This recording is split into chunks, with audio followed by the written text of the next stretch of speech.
But I was thinking when I took the picture. Yes, I'm not. Oh, thank you.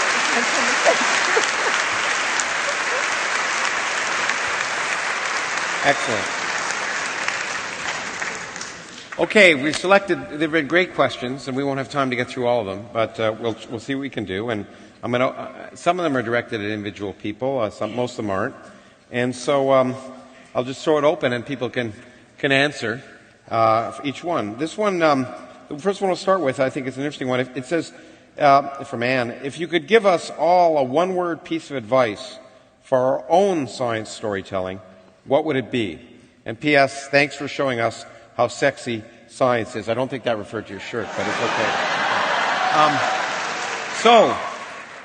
That we could probably do. One word, I guess we can go across, or if you want. You don't have to be everyone. Anyone want to give a one-word piece of advice? Yes, go ahead. Algebra. Learn algebra. Ooh. I got one word. Yep. I got one word. That one word is ambition. That is something not encoded by any practicing exam in the school system. Yet, in fact, if you look at the most successful people there ever were, they are not the ones necessarily who got straight A's. Those are the ones who had ambition, which overrides it all. Yeah, okay. I agree. It's a long word, but it's a good one. I would say passion. I think, in the terms of storytelling, too many people, we said this last night too, too many people, I think, are afraid to inject their own story or their own passion when they're talking about it as science. But if you don't talk about what you're interested in, no one else is going to be interested in it. Empathize. What? Empathize, because the best people, the best teachers of science and the best writers about science are the ones who can empathize with people who don't quite get it yet. I was going to say the same thing. Anyone else want to throw in? You've been jumping ahead? No? I would just say... Richard. Yeah. What? I was going to say emphasizing exactly the same reason, but I'll say instead poetry then. Poetry. Excellent. Anyone? I would just say that you should be able to tell it so that your mother can understand it. Hey, that's good. My mother never listens, but it's okay. And if your mother's a theoretical physicist? yeah, that's right. She should tell you then. No, all right, fine. Okay, here's one that's actually a little bit related to what Neil was just talking about, but I think we can expand on it. Anita says, I've always wanted to be an astronautical engineer, but I am horrible at math. But I've got lots of passion. Can this dream ever be a reality, and where do I start? So it's an interesting. I guess I'll start with that. I mean, I think, as Bill said, math is the language of science, and I think you have to be able to be adept at it. Math is the language of the universe. Yes, you're right. I agree with you. Brian? I agree, but let me just finish, and then we can. Too many people think that you have to be a mathematical wizard to be even a physicist. I mean, much less an engineer.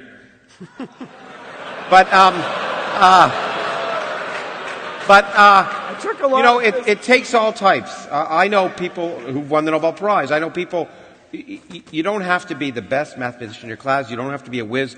It takes all types to do science, and then any stereotype just doesn't work. If you're interested, do it. What's that have to do with you knowing Nobel laureates? Who were not the best in their class. Oh, fine, thank you. Okay. Who weren't necessarily even that strong in math. Okay. But the other thing, I'll just say, you say you're bad at math. I bet you're not that bad. And I just want to remind you that when it comes to math, there's no substitute for practice. It sucked for me. It sucks for, you just have to practice. So when you come to me and say, I'm bad at math, I am open-minded, of course, but skeptical. I'll bet you can do it, whoever you are. That's an important point. We were talking about it last night, too, and it touches on what you said. I like science museums often because they show science is fun, but science is hard work, like anything, to do, like music, like anything else, to do it well. and it takes a lot of work. So and if you don't enjoy it, you can't do the work. But just enjoyment alone isn't enough. You've really got to be willing to work at it. I think what's really going on here is people presume that in order to be good at, they presume that if the math is not coming easy, that therefore you'll never learn it.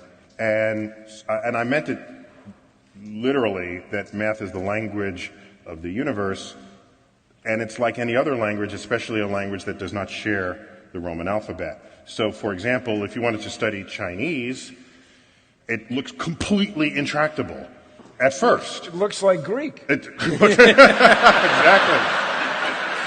And you can ask the question, how long does it take one to become fluent in Chinese if you're not Chinese yourself? And so it can take years, 5 years, almost 10 years if you never go to China. You go to China maybe 5 years of intensive exposure, and you've never done that with math. Imagine that level of exposure to math, what kind of fluency you would have at the other end of that pipeline. So at least give yourself the opportunity that any person learning a foreign language would give themselves before you turn around and say you're not good at math.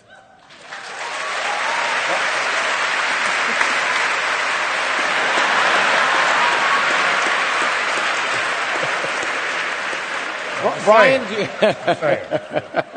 Get me started. Yeah, you don't want to get him started. I know that from experience.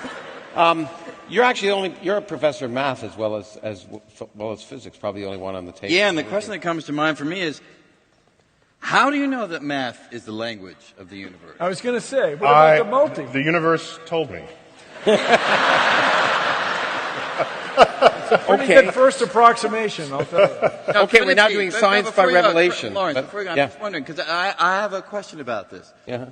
Could you imagine that one day far in the future we encounter some alien civilization and they say, hey, show us what you've done to understand the universe, and we bring out our math books with all our theorems in physics, and they turn around and say, math, we tried that. Yeah, it takes you just so far.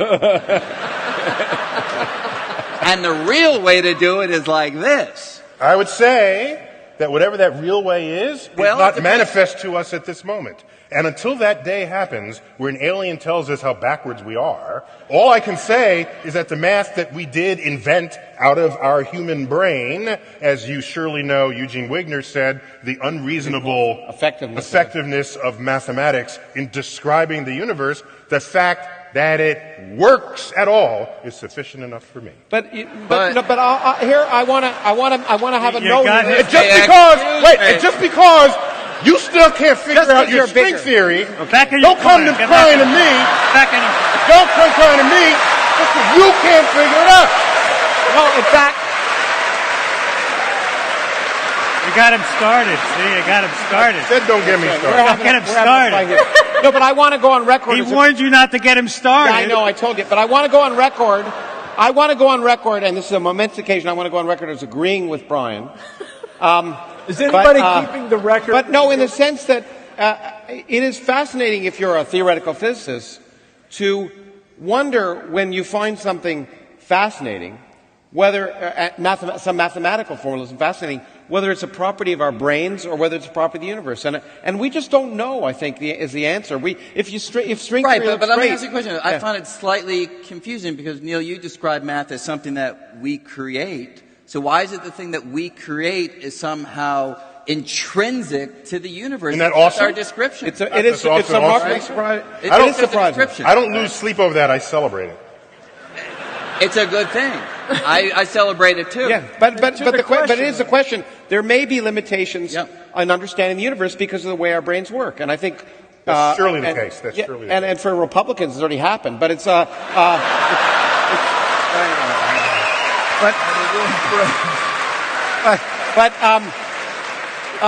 but seriously, that's an interesting question, and we really have to wonder about that. And if you're again working as some of us are at the forefront of physics, you wonder at some point when it's going to end. It's some Republicans. Yeah. Well, but to the questioner's question, I wouldn't worry about the possibility that mathematics is going to turn out to be ineffective in describing the universe, and use that as a reason to not keep practicing. And press on. That's right. Okay, next question. Could be an engineering perspective. Yeah, no, there you go. Excellent. Next question. From Joel. What do you believe or hope will be the most significant scientific advancement over the next few decades? And I know I have a pat answer to this, but I'll wait to see if anyone else has one.